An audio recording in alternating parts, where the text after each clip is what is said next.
Bonjour à tous, bonjour à chacun, bonjour Anna. Bonjour. Alors, ça y est, on rentre dans le vif du sujet aujourd'hui. Pourquoi?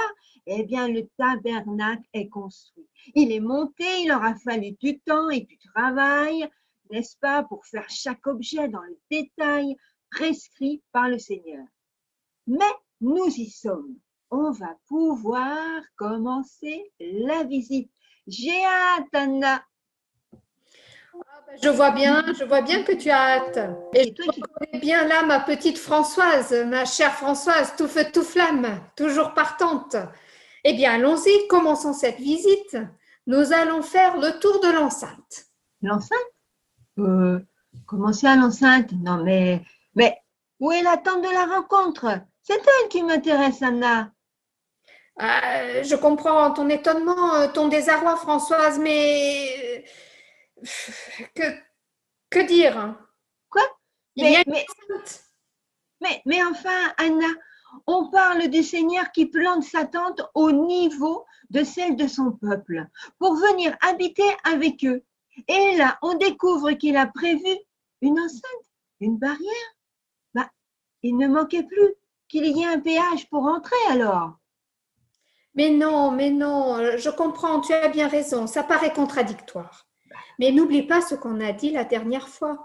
Le tabernacle a pour vocation aussi de nous expliquer qui est Jésus et sa mission en faveur des êtres humains. Alors, du coup, ça commence par une enceinte. Bah, ok, ok, je patiente. Bon, allons voir cette enceinte. Oui, oui, allons-y, allons-y. Mais, elle est en tissu et toute blanche. Mais qu'est-ce que je vois là? Mais, oh, le soleil, ça flash, Anna. Oui, tu as raison. Regarde, elle est en fin coton, un coton très fin, très bien tissé. Et sa couleur est d'un blanc lumineux, n'est-ce pas? Oh oui, ça, c'est beau. Mais dis-moi, Anna, franchement, une barrière en tissu, ça ne protège pas vraiment des attaques. T'es d'accord avec moi? C'est pire que la maison en paille des petits cochons. Oh, oui, oui, tu as bien raison, Françoise. Mais cette barrière n'est pas là pour protéger l'attente de la rencontre, d'une attaque ou d'une intrusion. Mais alors, bon, alors, elle sert à quoi exactement? Elle est là pour nous rappeler quelque chose dont on a déjà parlé précédemment. Elle est là pour nous montrer qu'il y a une séparation entre Dieu et les êtres humains qu'il a créés. Ah d'accord, bien sûr qu'il y a une séparation entre lui et nous. Mais c'est bien triste, hein. On l'a vu dans nos premières rencontres, je suis d'accord. Ce fil rouge coupé, cette relation interrompue. Mais on a vu aussi que Dieu a tout fait pour renouer le lien entre lui et nous. C'est bien vrai. Et du coup, il vient même planter sa tente au milieu de son peuple. Mais pour autant, la relation est là. Mais elle n'est pas comme avant. Elle n'est pas aussi directe, aussi facile, les yeux dans les yeux. Mais maintenant, il y a une barrière. Moi, je suis triste, Anna, de la découvrir en vrai. J'imagine Dieu là, tout près, et en même temps, on est séparés. On ne peut pas se voir. C'est triste, c'est frustrant. Je suis bien d'accord avec toi, Françoise. Le peuple imagine, le peuple découvre avec cette expérience très concrète, très visuelle, que cette séparation, qui pour l'instant était un petit peu abstraite, tu vois, un peu virtuelle, eh bien tout d'un coup, elle est bien réelle. Dieu est là et pourtant, ils ne le voient pas, ils ne peuvent pas s'en approcher. Bon, voilà, on a tout vu maintenant. L'enceinte est là, Dieu est bien présent, mais dedans, hors d'attente. Allez, allez, viens, Anna, on va se balader dans les dunes. Au moins, là, il n'y a pas de barrière, parce que les barrières, eh ben, ça me fait de la. Oh, ta peine est normale et légitime, tu sais, Françoise. C'est même quelque chose de sain. Parce que si tu n'étais pas triste, ça montrerait que tu n'aimes pas Dieu, que tu t'en fiches qu'il soit loin de tes yeux et que tu ne puisses pas t'en approcher.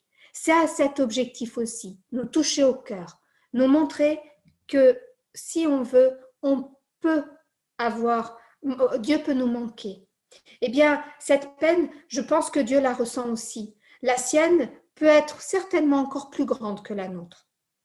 Oui, j'imagine, c'est vrai.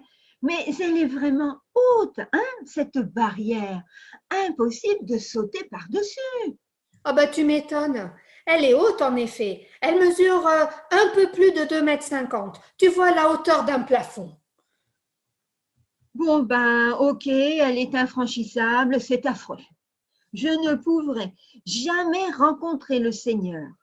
Alors, nous sommes à côté, mais jamais face à face. Allez, viens Françoise, faisons le tour quand même de cette enceinte. Mais ça sert à rien, Anna, ça sert à rien.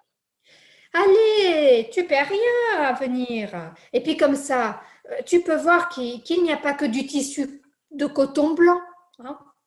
Oui, c'est vrai, c'est très joliment fait. Il y a des piliers, beaucoup, il y en a beaucoup quand même, je trouve, tous à la même distance les uns des autres. Oui, il y en a 60 en tout. Et ils sont en bois et leur base est en airain. Et leur chapeau n'a pas la même couleur. Tu as raison. Alors, ce que tu appelles le chapeau, ça s'appelle le chapiteau.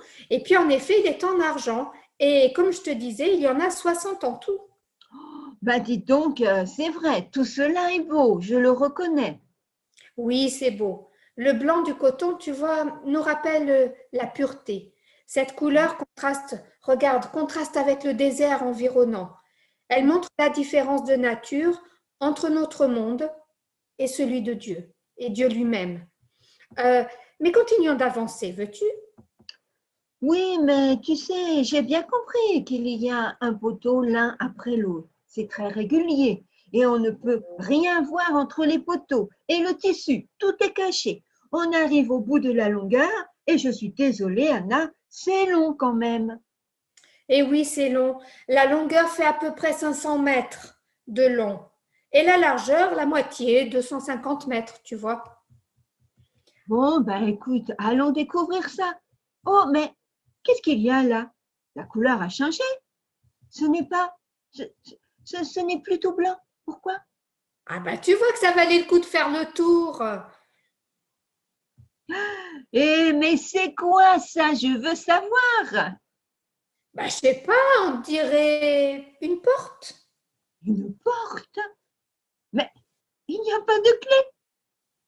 Bon, Anna, je crois que le tabernacle n'a pas fini de me faire des surprises et d'agir sur mes émotions. J'ai hâte que reprenne notre visite. En attendant, je réalise mieux la séparation qu'il y a entre Dieu et moi. Et je réalise, oui, c'est vrai que cela me rend triste. Je n'ai pas envie de ça. J'ai envie d'être près de lui, sans plus aucune séparation. Alors, à bientôt!